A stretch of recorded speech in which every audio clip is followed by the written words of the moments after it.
আরে আপনি তো খুব বেশি কথা বলেন। হাসান সাহেব ওনার ২ দিনের বেতন কাটেন। ছাই দিয়ে ধরুন।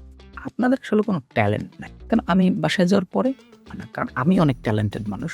বস I am not your under employee.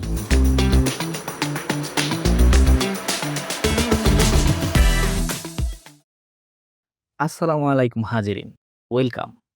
তাবিজ academy presents podcast show the brainless powered by বাপের হোটেল। আমরা এই শোটি তৈরি করতে কোনো ধরনের ব্রেনের ব্যবহার করিনি। এটি একটি একপাক্ষিক গবেষণালব্ধ শো। কথা না বাড়িয়ে চলে যাই গেস্টের কাছে। আজকে গেস্ট হিসাবে আমাদের শোতে উপস্থিত আছেন তিনি, যিনি সবসময় সঠিক, যিনি কখনো ভুল হন না। জি, আপনারা যাকে ভাবছেন তিনি না, তিনি আর কেউ না। The always right man, the corporate boss, the boss is always right. আসসালামু আলাইকুম বস, কেমন আছেন?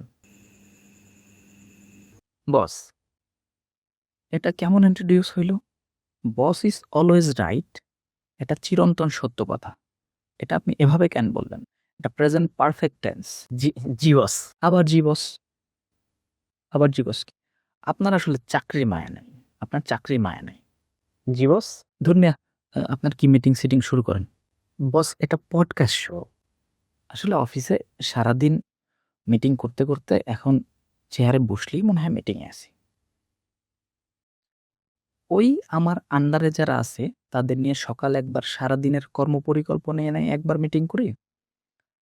আবার লাঞ্চের আগে একবার, লাঞ্চের পরে একবার, আবার দেখা গেছে অফিস শেষে একবার। আর যদি অফিসে আর কোনো ইম্পোর্টেন্ট কাজ থেকে থাকে সেটা আরও ৩-৪ টা করে থাকি। ডেইলি অনেকগুলোই মিটিং করে থাকি। বস, এত মিটিং করলে কাজ কখন করে? কারণ আমি বাসায় যাওয়ার পরে আচ্ছা। তো বস, আমরা একটু আপনার জার্নি সম্পর্কে জানবো। আ মানে আপনি কোথা থেকে শুরু করলেন? কিভাবে আজকের এই পর্যায়ে আসলেন? ইয়াং জেনারেশন একটু ইন্সপায়ার্ড হবে। উম গ্র্যাজুয়েশনের ৩ বছর পরে অনেক দামি একটা কোম্পানি আমাকে রিকগনাইজড করে।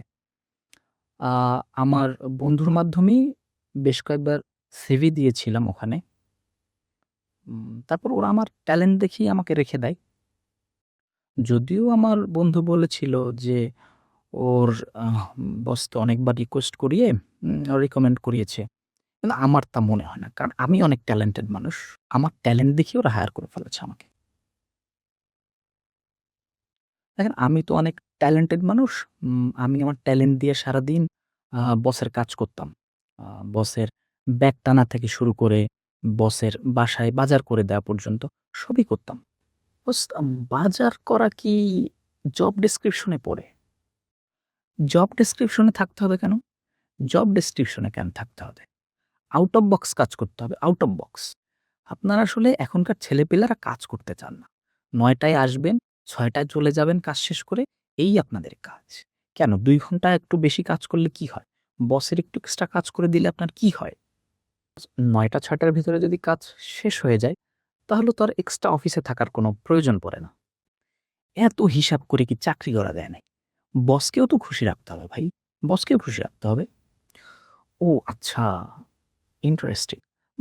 বসকে খুশি রাখার আরো কিছু অভিজ্ঞতা আপনার থেকে একটু শুনবো। দেখেন, আমি তো অনেক ট্যালেন্টেড মানুষ। আমি আর আমার বন্ধু একসাথেই কাজ করতাম।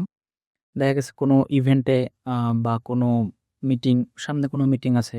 তো এই নিয়ে আমার বন্ধু রিপোর্ট করত, ডাটা সংগ্রহ করত। দেখা যায় সারারাত ধরে একটা রিপোর্ট করে নিয়ে আসছে। কিন্তু আমি তো ট্যালেন্টেড মানুষ, ভুল ধরে ফেলতাম। আমি ওই ভুলগুলা সংশোধন করে বসের কাছে দিতাম। বস তো মহা খুশি হয়ে যেতেন। সেক্ষেত্রে কি ধরনের ভুল আসলে আপনি সংশোধন করতেন? এই ধরেন ফন্ট ঠিক থাকতো না, সেল কালার ঠিক থাকতো না, তারপর ফরমেট ঠিক থাকতো না। এগুলো আমি আমি সব সংশোধন করে দিতাম। দেখেন, লাইফে আপনার একটাই গোল থাকতে হবে। সেটা হচ্ছে আপনার অফিস এবং বস। এত টাইম নিয়ে চিন্তা করা যাবে না। আমি আমার গোটা চাকরি জীবনে কখনো আপনার ৮টা ৯ টায় আগে অফিস থেকে বের হইনি। যদিও ৬ টায় অফিস, কিন্তু না, আমি কখনো ৮টা ৯ টার আগে অফিস থেকে বের হইনি। তাহলে তো আমরা বলতে পারি, যত পারো অফিস করো, ব্যক্তিগত জীবন বর্জন করো। এখনকার বসরা কিন্তু বা লিডাররা কিন্তু এই ৯ টা ৬ টার ব্যাপারটা খুব বেশি প্রমোট করেন। মানে হচ্ছে ৯ টায় আসো, ৬ টায় ঠিকঠাকভাবে কাজ করে চলে যাও। কারণ ব্যক্তিগত জীবনেরও তো একটা ব্যাপার আছে। তারা কি বস হওয়ার যোগ্য নাকি? তারা কি বস হওয়ার যোগ্য? হ্যাঁ, বস, এটা একটা ভালো পয়েন্ট। আসলে বস হওয়ার যোগ্যতাটা কি? মানে বস হইতে হইলে আপনাকে সর্বপ্রথম বিহেভিয়ার ঠিক করতে হবে। আপনার আন্ডারে যারা চাকরি করে এদের চাকরির ভয় দেখাতে হবে। বেতনের ভয় দেখাতে হবে। কোনো ভালো কাজ করলে কখনোই প্রশংসা করা যাবে না। না। আর যদি একটু ভুল করেই ফেলে, ছাই দিয়ে ধরতে হবে। আপনি একটা কাজ করতে পারেন। আমার তাবিজ একাডেমিতে একটা কোর্স আছে, how to B A boss.